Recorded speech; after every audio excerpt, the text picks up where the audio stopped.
Oi, gente, bom dia, boa tarde, boa noite para vocês que estão me vendo. O vídeo de hoje é para revisar a prova de vocês. Eu vou dar não só a devolutiva, não vou só falar as respostas certas, mas eu vou revisar o conteúdo com vocês. Vamos lá então, primeira pergunta. A primeira pergunta, mais que uma questão de métrica, de só contar, era mais uma questão de leitura. Eu peço para vocês qual é o significado por trás dessa métrica. Se vocês só lessem as alternativas, vocês iam saber qual que é a correta e qual não é. Uma métrica, uma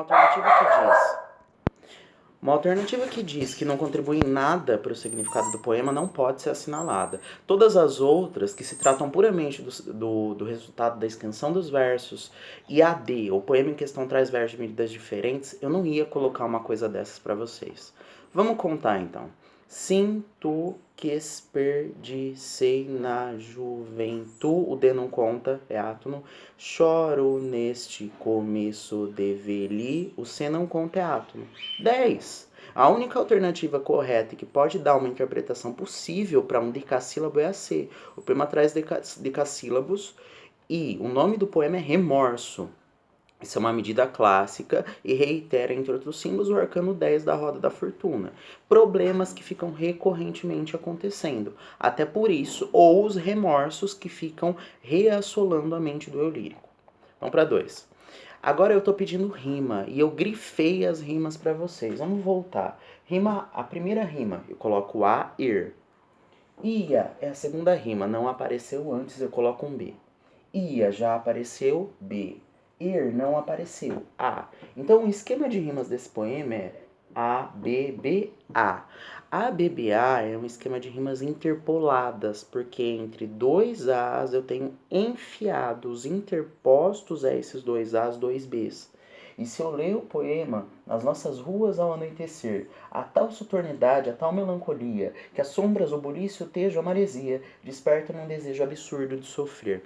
É um poema realista que critica o porto, ele está criticando o Tejo, ele está olhando para o rio Tejo e criticando várias coisas do porto. Essa rima interpolada pode significar muitas coisas, mas o que era necessário que vocês identificassem é o que não poderia ser dito, o que é inadequado, eu vou até grifar aqui, o que é inadequado dizer e não que é adequado. A única coisa que eu não posso dizer é que se tratam de rimas cruzadas, porque, primeiro, não são cruzadas, a alternativa A é a correta. Primeiro, porque não são rimas cruzadas, são interpoladas. Rimas cruzadas seriam AB a B. E segundo, porque elas têm sentido. De novo, sem sentido e sem interpretação possível. Se elas não tivessem sentido, elas não estariam no poema.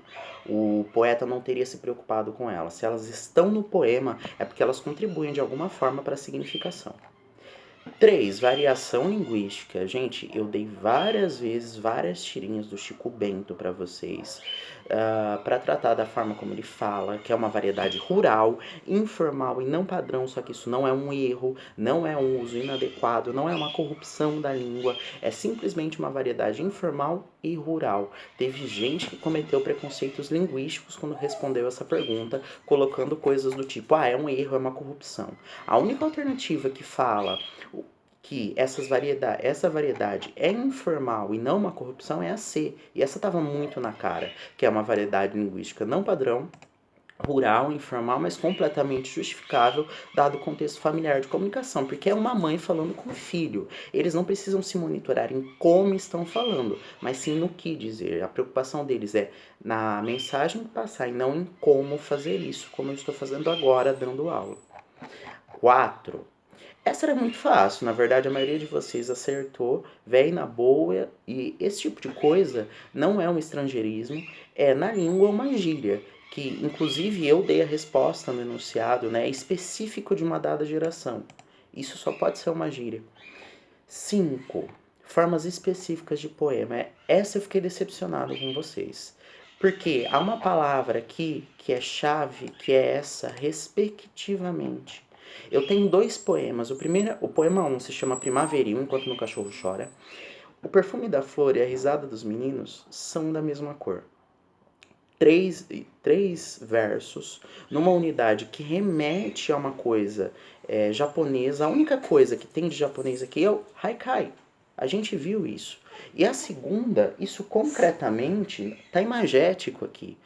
Os versos estão dispostos de uma forma, de uma maneira que relembra um bule de café saindo fumaça.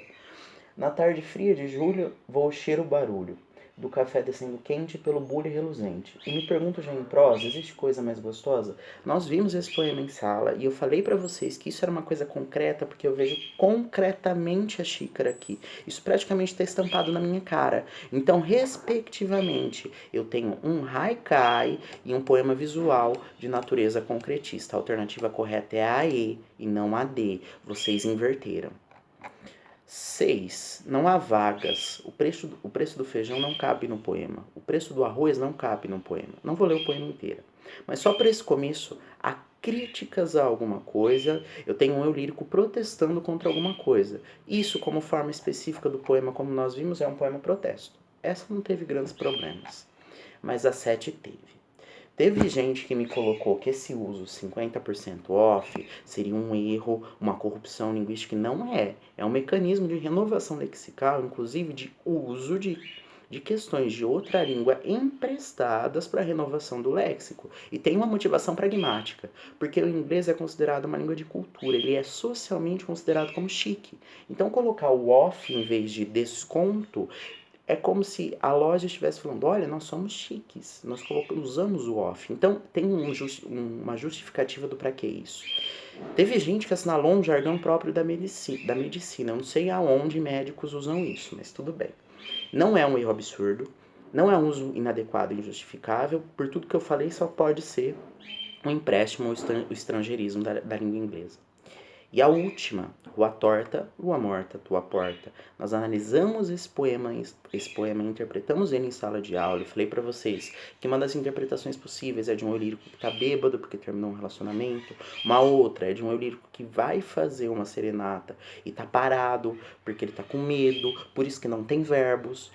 E o que a questão pedia que vocês fizessem era uma interpretação do poema. De novo, ele é completamente sem significados? Não. Ele tem várias interpretações por trás. A poesia em relação à prosa é isso, nós já vimos. Ela tem um congregado de significados, muitos significados unidos numa coisa só, que disparam para vários lugares, e o nosso papel quando interpretamos uma poesia é virar essas flechas. O fato de não ter verbos aqui vai no mesmo sentido de interpretação de um eu lírico que está com medo diante da serenata que ele vai fazer.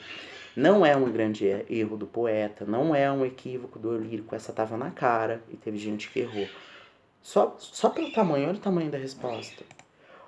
O próprio fato de não ter aqui verbos é altamente significativo do estado de falta de mudança, porque verbos indicam, a não ser os verbos de ligação, eles indicam mudanças. Eles indicam mudanças de um estado a outro, ou processos. Dão a noção de alguma coisa. Do eu lírico que se encontra possivelmente alcoolizado após um término amoroso ou com medo de externalizar o que sente pela pessoa amada por meio de uma serenata. Bom, é isso. Eu espero que vocês não tenham mais dúvidas com relação à prova e que ela tenha feito um sentido e amarrado o bimestre na cabeça de vocês. Beijo, um abraço e um aperto de mão.